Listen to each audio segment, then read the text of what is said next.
안녕하세요. 3월 5일 금요일 아침입니다. 말씀과 함께 새롭게 여는 소망의 아침을 시작하겠습니다. 스카이 재선이는 우리를 궁극적으로 묶어주는 것은 유전자, 혈통 가문의 이름이 아니라 바로 예수님이시다라고 이야기합니다.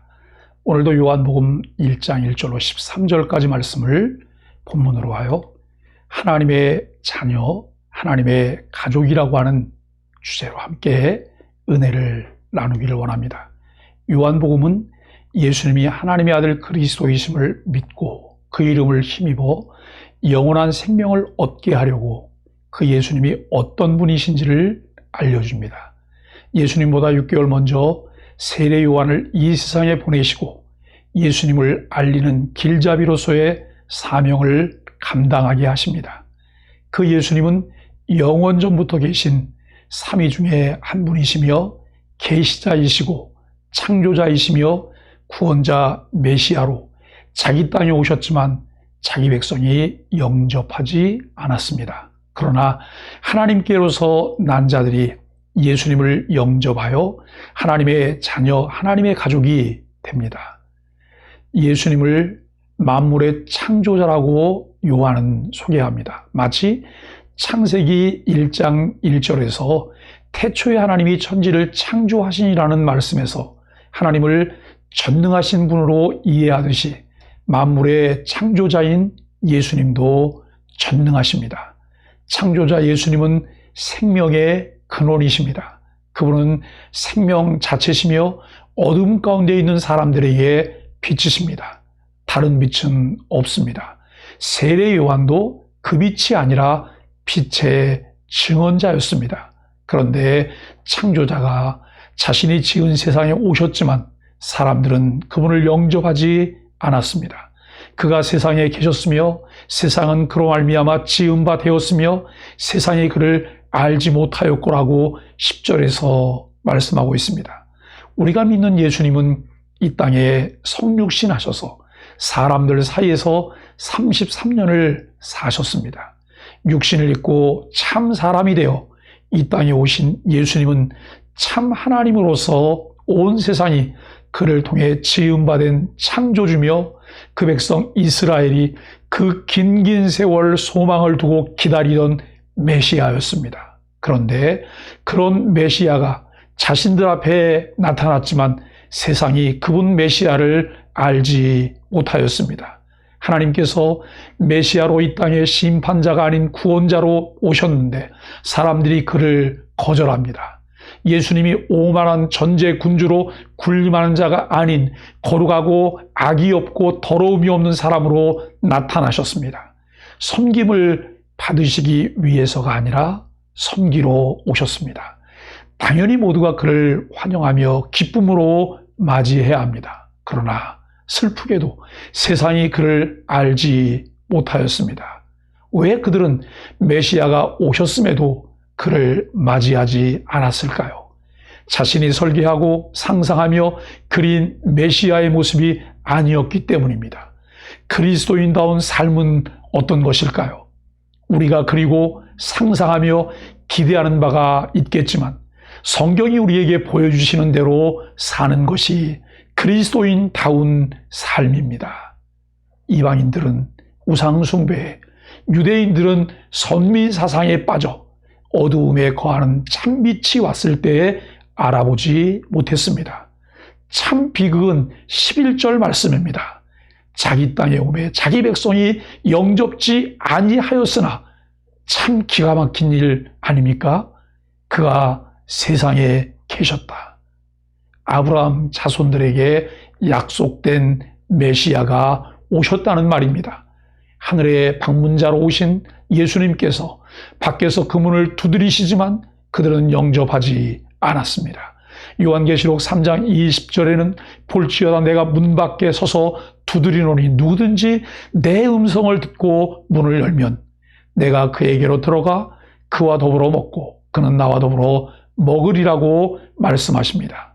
메시아이신 예수님을 영접하지 않고 그를 거부하였고 심지어 그를 지상에서 없애버렸습니다. 오랜 세월 선민으로 메시아의 오심을 간절히 기다리던 믿는 조상들을 가진, 믿는 선조들을 가진 백성이 그 메시아가 왔을 때 거부했으리라고 상상이나 할 수 있었을까요? 그런데 실제로 이 일이 현실이 되었습니다. 그러나 구약 성경은 이스라엘의 거역을 이미 예언하고 있습니다. 이사야 53장에 보면 메시아를 고난의 종으로 이사야 선지자가 묘사하고 있습니다. 자기 백성이 영접하지 않으므로 영접하는 자 곧 그 이름을 믿는 자들에게는 하나님의 자녀가 되는 권세를 주셨습니다. 구원은 그리스도를 영접함을 통해 즉 그 이름을 믿음으로 말미암아 죄인에게 이릅니다. 이 두 가지 일, 영접함과 그 이름을 믿음은 본질적으로 하나지만 그 사이에는 미묘한 차이가 있습니다. 믿음은 복음의 증거에 나타난 대로 그리스도를 보는 것입니다. 다시 말하여 그것은 하나님께서 그 아들에 관해 말씀하신 바를 진리로서 개인적으로 인정하는 것을 말합니다. 영접함은 하나님의 선물로서 우리에게 주어진 대로 우리의 마음을 열고 그리스도를 받아들인다고 하는 것을 말합니다. 그들이 유대인이건 이방인이건 부자건 가난한 자이건 문맹자이건 지식인이건 관계없이 그들의 개인적인 구주로서 그리스도를 받아들이면 그러한 자들에게는 하나님의 자녀가 되는 권세를 주셨습니다. 바울은 믿음으로 얻은 구원이 우리의 행위에 의해서 주어진 것이 아니라 하나님께서 우리 안에 일으켜 주신 은혜에 의한 것임을 분명히 합니다. 누구나 다 믿음을 갖고 예수님을 영접하여 하나님의 자녀의 권세를 누리게 될 뿐 아니라 하나님의 가족이 될 것 같은데 그렇지 않습니다. 왜 그럴까요? 이는 혈통으로나 육정으로나 사람의 뜻으로 나지 아니하고 오직 하나님께로서 난 자들이니라 라고 말씀합니다. 하나님께서 난 자들만이 영접한다는 말입니다. 결국 영생 주시기로 작정된 자들만이 믿게 된다고 하는 말씀입니다.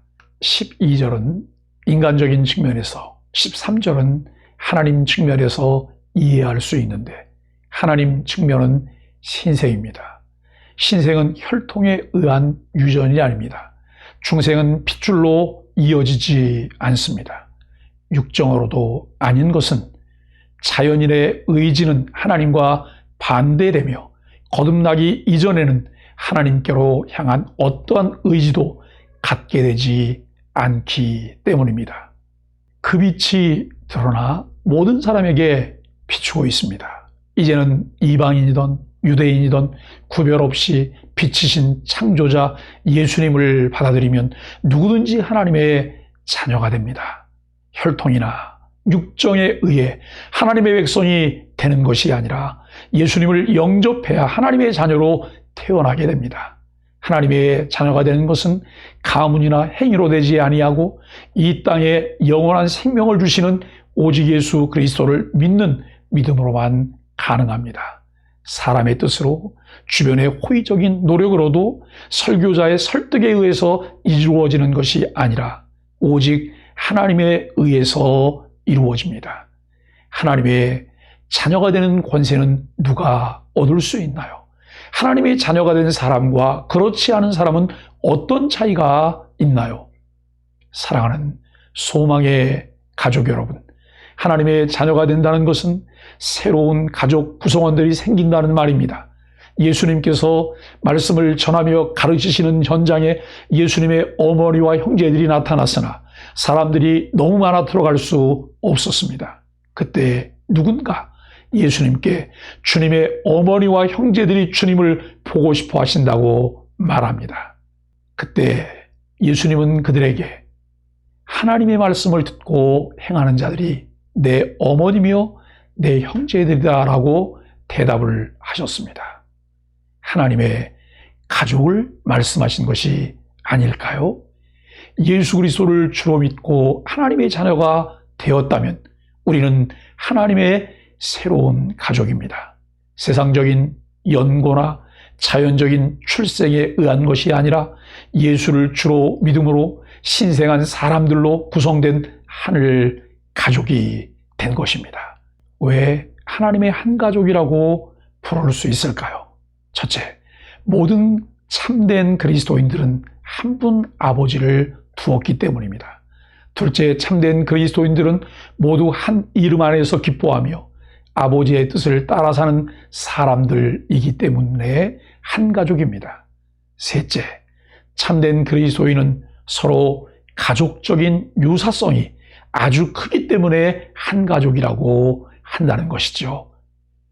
가족 모두 성령님의 인도함을 받고 같은 마음을 품고 예수 그리스도를 닮아가려는 사람들입니다. 찬송가 노랫말 중에 이런 노랫말이 있습니다. 주 하나님의 사랑은 한없이 넓으사 온 세상 모든 백성을 그 자녀 삼았네. 각 나라 말과 역사가 다 다르더라도 온 세상 사람 믿으니 한 형제 자매라. 큰 은혜로서 고르게 복 내려주시고 다 같은 주의 계시를 늘 보여주셨네. 한 아버지신 하나님 다 같이 모시고 만백성 서로 지체니 한 형제 자매라. 우리는 하나님의 자녀입니다. 얼굴이 다르고 생각이 달라도 다 같이 믿는 하나님의 자녀며 하나님의 가족입니다. 사랑하는 하나님의 가족 여러분을 사랑하며 예수 그리스도의 이름으로 축복합니다. 함께 기도하겠습니다. 허물과 죄로 영원히 죽었던 우리를 살려주신 것 감사합니다. 하나님의 자녀가 되는 권세를 주신 것 감사합니다. 하나님 아버지의 한 가족 되게 하신 것 감사합니다. 예수님의 이름으로 간절히 기도드립니다. 아멘.